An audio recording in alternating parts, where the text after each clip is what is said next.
that was the fun part where I look at the reel and you can see all the cool CG stuff. And now I'm going to go into some charts. Is everybody excited about the charts?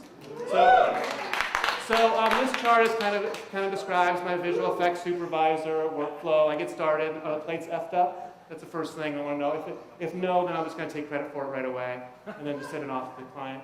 If it is, I'm just going to blame somebody else, and then maybe give it a little something, or add some sauce. That's another good one.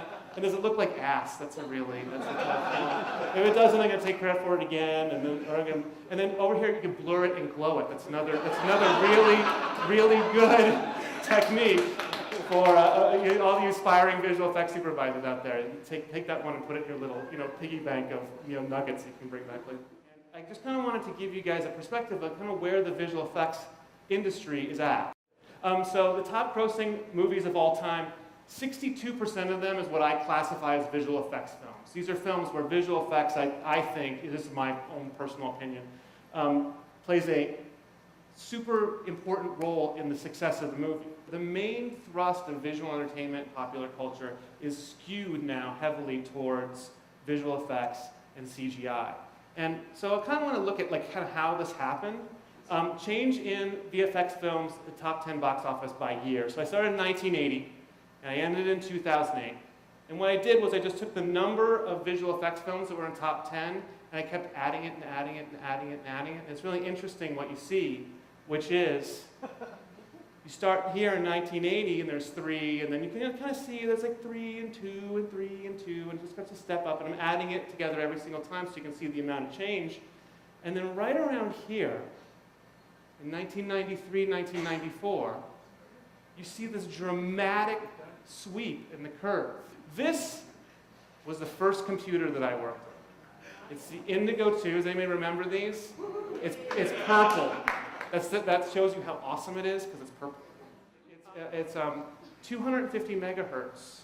So this laptop is a dual-core 2.26 gigahertz machine. So there's 2 cores in here. Each of them are like 1,000 times faster computationally than this machine.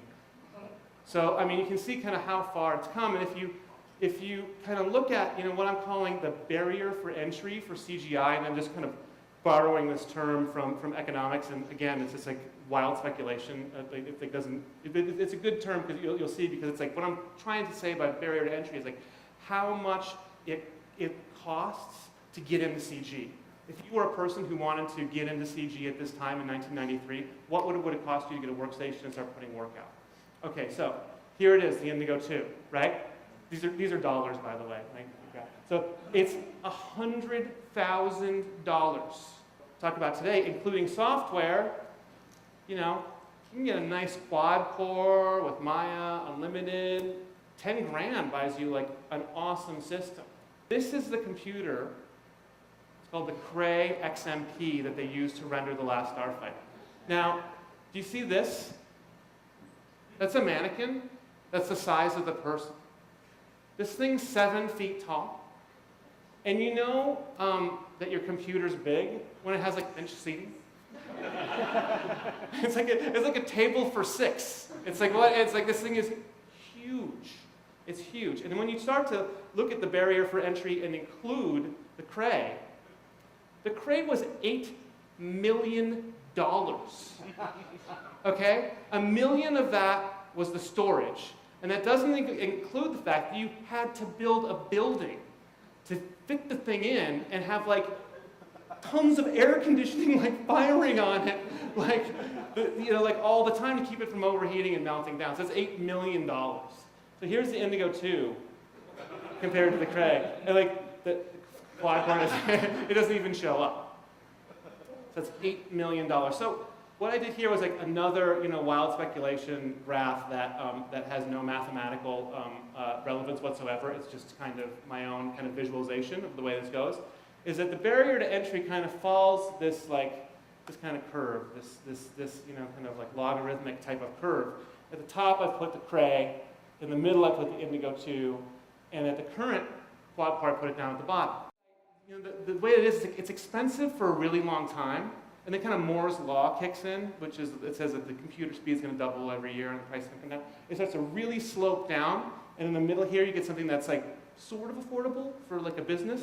And then you come down here and you get to the quad core. And the fact is, the reason that this line's not easy to see, like, can computers get any cheaper? It's not going to be like you're going to be coming back here, 10 years from now, and a computer's going to be $1. It just doesn't work. It doesn't work that way. There's still going to be $3,000, but it's going to be like a 12 core or a 20. It's just going to get more and more. I was talking to Cliff at RFX, like it's just going to get more and more cores to it. So, I mean, along with the idea of this barrier for entry is kind of an inverse curve that's kind of complexity of technique.